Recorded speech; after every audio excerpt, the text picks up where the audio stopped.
Welcome to Thinking Deeper by 6-7. Are humans inherently good, and religion just adds a toxic drop of dogma to our natural well of compassion? Or is our modern concept of human decency, equality, and love actually inherited from ancient religious frameworks? Today's deep dive unpacks a fiery, high-stakes debate on God, atheism, and morality. We are looking at whether religion poisons everything it touches, or if it provides the very foundation for human flourishing. It is a massive topic. It really is. And before we jump into the deep end of this debate, I want to quickly say, if you like my channel, please subscribe and hit the like button. So our mission today is to impartially dissect the arguments of two very distinct worldview representatives that we found in our source material. Right. On one side, we have an atheist advocate, Stephen, and he is arguing passionately that religion is, at its very core, a poison to the human condition. And then on the other side, a Christian representative, Glenn, argues that the Christian movement actually birthed the greatest compassion revolution in human history. So we are really putting both worldviews under the microscope here to find those aha moments about human nature, morality, and, well, just how we view history entirely. Okay, let's unpack this by starting with an incredibly vivid metaphor presented by the atheist perspective, because I think it completely sets the stage for everything we are going to talk about today. It's a great starting point, yeah. So Stephen asks you to picture an old rustic village. Right in the very center of this village is a well. And inside that well is everything that makes us fundamentally human. It holds our decency, our love, our compassion, our solidarity, and our hope. It's the core of the human experience. Exactly. It is all human, and it is all ours by nature. But then a religious community comes along. They essentially take over the village, and they tip something foreign into that well. They tip in their doctrines, their strict dogmas, and their divine revelations. And that addition is precisely what he defines as the poison. I mean, the water in the well still sustains life, certainly, but now in every single cup drawn from it, there is something extra, something toxic. And the most insidious part of this, according to the atheist argument, is what happens next. Because centuries pass, the religious institution becomes deeply entrenched, and they start claiming that the water is actually theirs. Ah, yes. They tell the villagers that without their doctrines, there will be no well at all. They preach that without faith, there is no hope. Without God, there is no love. Right. But the atheist perspective argues that this is the total fiction. The well was always human. Human decency isn't derived from religion at all. It evolved long before it. And to really test this theory, Stephen lays out a specific challenge for the religious side. He calls it a trinity of hurdles. Which is a great phrase. It is, a trinity of hurdles that any religious act has to clear to prove it isn't just poisoning the well. So first, the act produced by religion must be genuinely good. Second, it must actually require religion, meaning there is absolutely no secular equivalent for it. And third, it must come clean. Come clean meaning? Meaning no hidden conditions, no threats of eternal hellfire, and no demands for ideological conformity. I really love that he calls it a trinity of hurdles. Pun entirely intended on his part, I'm sure. But let's look at how difficult that is to actually clear. It's tough. If a church provides charity, like, say, running a soup kitchen, that clears the first hurdle easily because feeding people is genuinely good. Yeah. But does it clear the second? Not really. Right, not really, because secular organizations run soup kitchens too. You don't need a holy book to hand out bread. And does it clear the third? The atheist argues that religious charity often comes with strings attached, whether that's an implicit goal of conversion or handing out tracts with the meals. So religion basically stumbles on the hurdles. It does. But what is truly fascinating here is how the religious perspective counters this entire framework. Because Glenn brings a massive anthropological challenge to that village well metaphor. He flips it. He totally flips it. He asks the listener to pause and consider a fundamental question. Where did the idea of human decency in that well actually come from in the first place? Which is a great question to ask. Yeah. The religious advocate argues that the atheist is quietly smuggling highly evolved, specifically religious concepts into a pre-religious evolutionary worldview. Which is interesting because Stephen actually highlights this evolutionary worldview himself. Yeah. I mean, he starts his videos by directly addressing his audience. saying, "Hello, my fellow apes." Right. He is fully leaning into the biological reality of human origin. And that phrase, fellow apes, is exactly where the religious side pushes back with tremendous force. Because if we are just apes operating on pure evolutionary biology and you go observe an ape community in nature, you don't stand around marveling at their innate sense of democratic equality or universal compassion or hope. I definitely do not. No. You see chimpanzees practicing the survival of the fittest. You see brutal, rigid hierarchies where the strong dominate the weak. We don't Yeah. see chimpanzees setting up charities or voting booths. And this brings in a very pointed quote from the poet T.S. Eliot that the religious side uses to anchor their point. Eliot suggested that if you remove everything religion has taught humanity over the millennia, you are left with nothing but a clever, mischievous, adaptable ape. Think about the implications of that for a moment.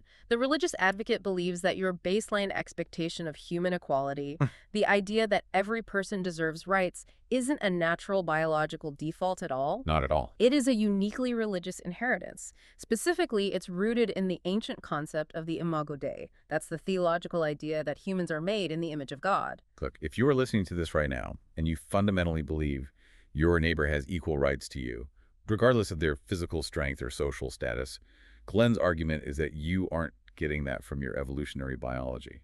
You're operating on a deeply religious inheritance. Because if humans are made in God's image, then enslaving or harming another human is a direct affront to the divine. Nature, which is famously red in tooth and claw, doesn't teach that the strong should care for the weak.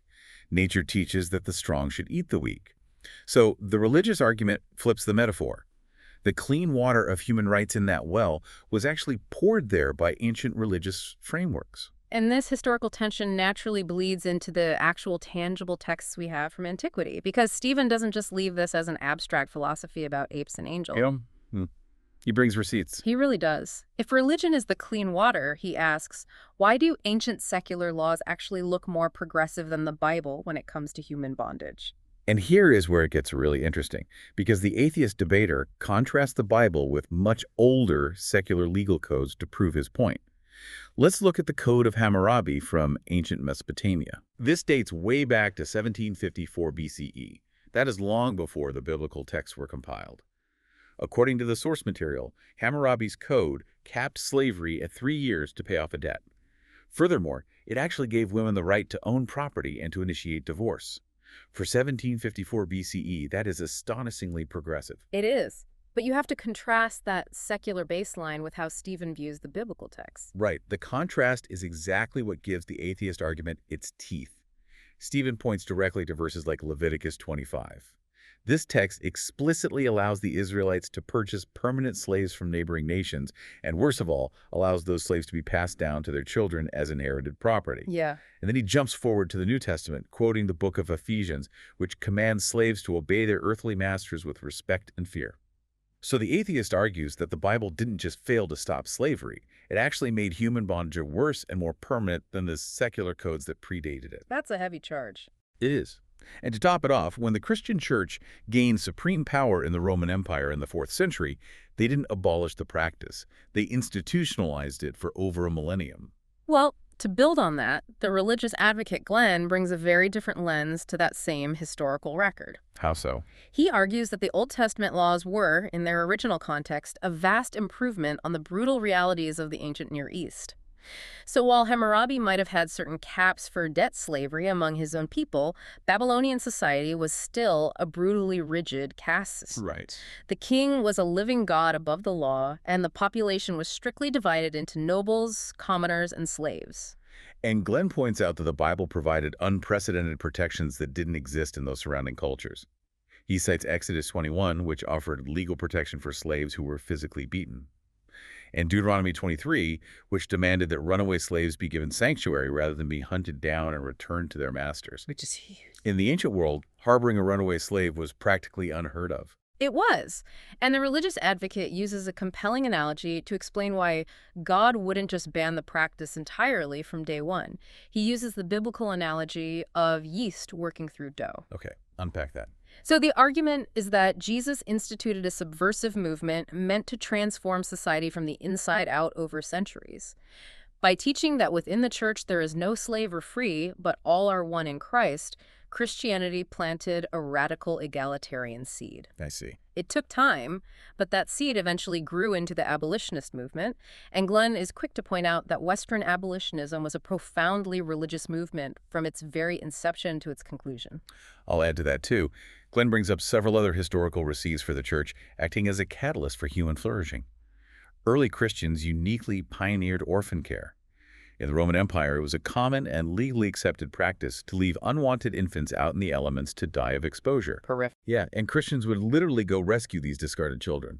They also stood firmly against the bloodlust of the gladiatorial games, eventually leveraging their influence to ban them entirely. So the religious advocate is telling the atheist, look at these massive leaps in human compassion. They weren't driven by secular philosophy, they were driven directly by religious conviction. Exactly. And Glenn also flips the script on the danger of removing religion entirely. He warns against what he calls secular crusades. Secular crusades. Yeah. Acknowledging that the institutional church has a terrible history of inquisitions and holy wars, he points out that anti-religious movements have been devastatingly lethal, too. Like the French Revolution. Exactly. The Reign of Terror, executed entirely in the name of reason and liberty, decapitated tens of thousands of citizens. Fast forward to the 20th century, and the explicitly secular anti-religious ideologies of Stalin and Mao executed tens of millions. So the religious argument here is stark. Humans clearly do not need a holy book to inflict absolute terror on one another. The poison is a fundamental human problem, not strictly a religious one. And this clash over history forces the debate into a deeper layer. If history is this messy, how do we actually ground our sense of what is right and wrong today? This brings us to the heavy philosophical core of the deep dive. Socrates' famous Euthyphro dilemma. Oh, this is a big one. It's arguably one of the oldest and most challenging ethical thought experiments on the books. It fundamentally asks how morality relates to the divine. It asks a simple but mind-bending question, and I want you to really think about this as you listen. How do we know what is good? Does God command something because it is already good? Or is something good simply because God commands it? Let's walk through why this is such a trap. Please do. If God commands something because it is already good, then goodness exists independently of God. God is just acting as a messenger or a cosmic middleman for a higher moral law that sits above him. Right, which diminishes God's supreme authority in a way. Exactly. But if you take the other route and say that something is good just because God commands it, then morality becomes entirely arbitrary. God could command something horrific tomorrow, and by definition, it would be good. Stephen, the atheist, leans incredibly hard into that second horn of the dilemma. He argues that if morality is just whatever God wills, it is arbitrary and has historically led to unspeakable horrors. To prove this, he points to the biblical story of the conquest of Canaan. Yeah, that's a tough passage. In these texts, God commands the Israelites to wipe out entire populations of Canaanites, explicitly including the killing of children and infants. Stephen argues that if goodness is just whatever God says, then the massacre of children becomes good in that specific moment. It is the ultimate proof to the atheist that religious morality is ultimately just might makes right dressed up in holy language. And the religious defense to this dilemma is philosophically dense, but it's crucial to understand. Glenn argues that the Christian answer to the Euthyphro dilemma refuses the dichotomy entirely. How does he manage that? He states that the Christian solution is found in the phrase, God is love, because the orthodox Christian concept of God is the Trinity. That's an eternal, uncreated community of Father, Son, and Holy Spirit, deeply loving one another before the universe even existed. Therefore, love actually comes before will. So unpack that for us. Love comes before will. What does that actually mean when rubber meets the road? It means that God's commands are not just arbitrary whims thrown out into the universe. They're deeply rooted in his eternal, loving, relational nature. God doesn't have to consult an outside rule book of goodness, so he isn't a middleman. Got it. But he also isn't just making up rules at random. His very nature is the standard of goodness. He cannot command something that violates his own fundamentally loving nature. But that immediately brings us back to the Canaanites.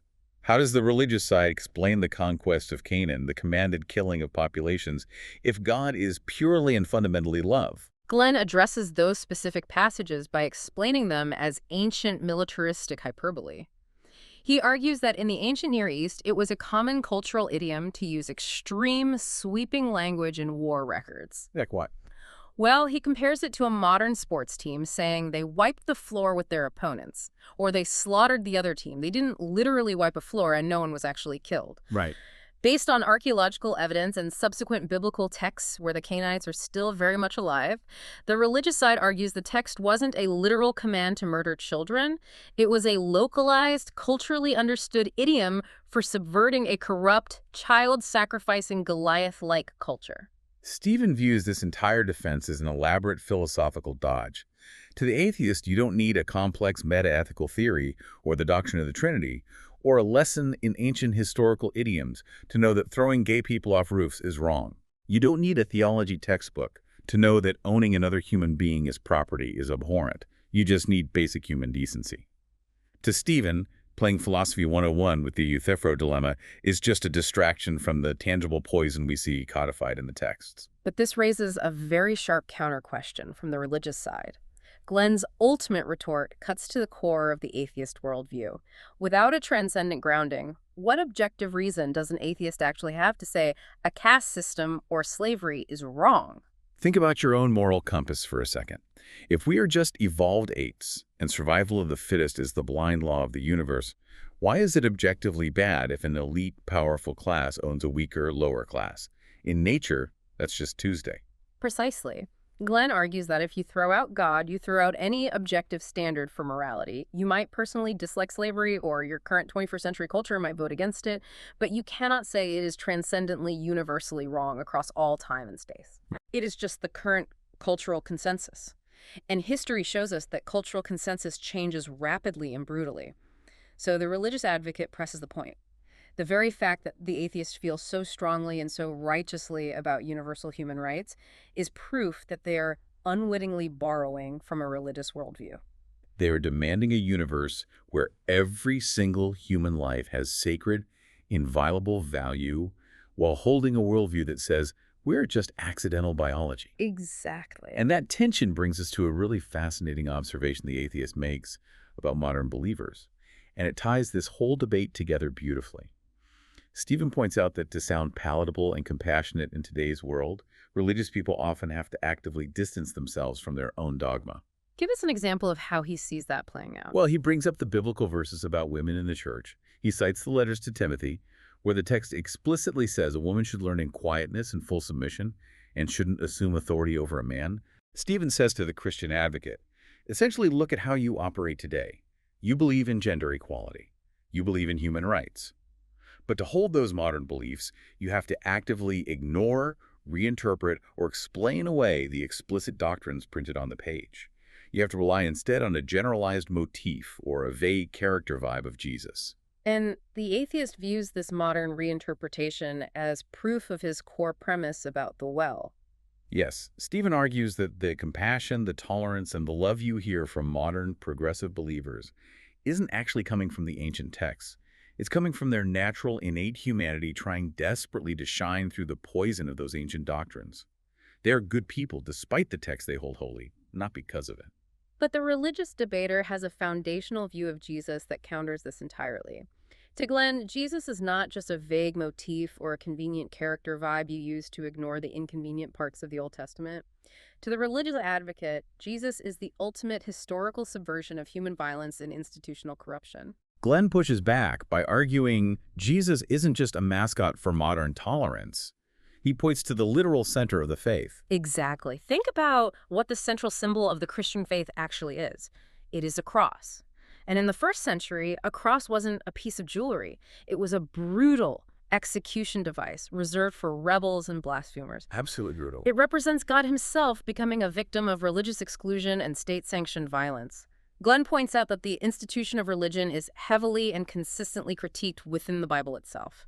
You see it from the hubris of the builders of the Tower of Babel, all the way to Jesus literally braiding a whip and flipping tables in the temple, calling out the religious elite of his own day for their hypocrisy. So the religious advocate is acknowledging that institutional religion can indeed be incredibly dangerous and poisonous. He agrees with the atheist on that point completely.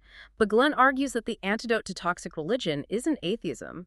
The antidote is the person hanging on that cross, showing humanity a radically different, non-violent, self-sacrificial way to live that actively dismantles systems of power. So what does this all mean? We've explored two completely different paradigms today, and they really ask you to examine the foundation of your own worldview. They really do.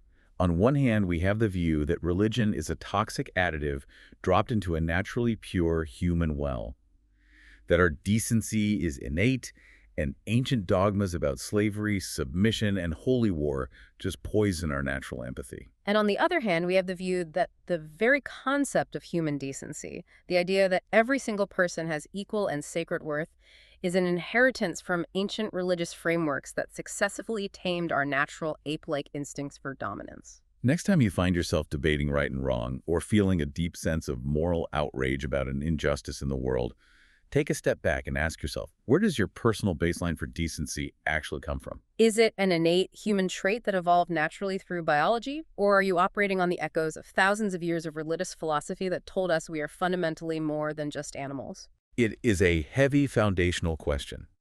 And I want to leave you with a final thought to mull over or explore on your own. Imagine if humanity were to colonize another planet tomorrow and start a society completely from scratch. Okay. If we sent a colony ship with absolutely no religious texts, no religious history, and no memory of faith, would that new society naturally evolve toward valuing universal human rights, charity, and equality? Or would they inevitably revert to the rule of the strong over the weak? Keep questioning, keep exploring, and keep thinking deeper.